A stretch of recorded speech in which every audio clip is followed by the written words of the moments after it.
बच्चों, let's read the question. So the question we have is, Rohan heard the instructions were given to the laboratory attendant to store a particular chemical, that is, keep it in the dark room, add some urea in it, and keep it away from dust. This chemical acts as an oxidizing as well as reducing agent in both acidic and alkaline media.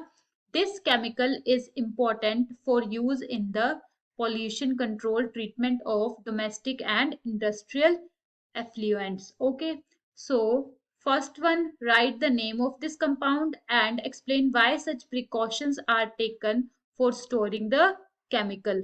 इस question में क्या बताया गया है that एक laboratory attendant to store a particular chemical के लिए कुछ इंस्ट्रक्शन दे रहा है, that is keep it in the dark room, इसे डार्क रूम में रखना है, add some urea in it and keep it away from dust, that is इसको डस्ट से दूर रखना है. जो ये केमिकल है, it acts oxidizing as well as reducing agent in both acidic and alkaline media.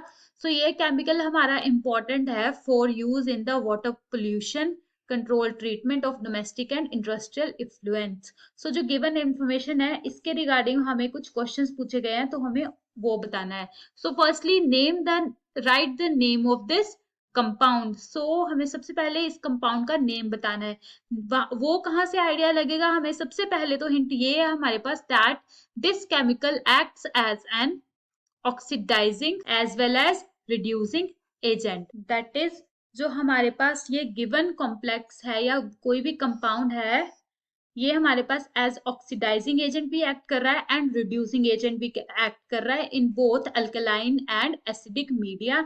And ये केमिकल इंपॉर्टेंट है for the use in the pollution control treatment. Okay, so firstly ये ऑक्सीडाइजिंग एजेंट भी है and reducing agent भी है. Okay, and this type of compound is H2O2, hydrogen peroxide. Okay, because we keep it in the dark room. ये हमारे पास oxidising agent भी act कर रहा है एंड रिड्यूसिंग एजेंट भी, both in acidic and basic medium. And जो हमारे पास नेक्स्ट क्वेश्चन है that is explain why such precautions are taken for storing this chemical. होता क्या है, जो हमारे पास H2O2 होता है, ओके, जब ये हमारे पास लाइट के कांटेक्ट में आता है तो ये डिकम्पोज हो जाता है स्लोली स्लोली. ओके, डिकम्पोज हो जाता है जब ये लाइट एंड डस्ट के कांटेक्ट में आ जाता है. सो दैट्स व्हाई इसको हम डस्ट से दूर रखते हैं. एंड ये क्या करता है, अगर हम इसको सिंपल बॉटल्स में स्टोर करके रखते हैं तो ये उसके मेटल सरफेस और ट्रेसेस ऑफ अल्कली मेटल्स के साथ कंबाइन कर जाता है. ओके, सो देयरफॉर इसको हम स्टोर करते हैं वैक्स लाइंड ग्लास में, ओके, या फिर प्लास्टिक के वेसल्स में.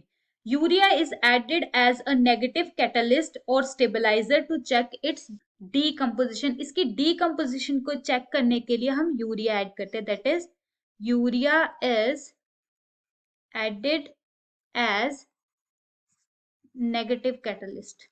ओके, दैट इज जो इसकी डीकम्पोजिशन को रोकता है, दैट इज 2H2O. जब ये डिकम्पोज हो जाता है H2O and O2. So this is the reason why such precautions are taken for storing this chemical, because ये metal surface के साथ react कर जाता है और इसकी thermal decomposition हो जाती है and urea is added as a negative catalyst. I hope you understand it well. All the best.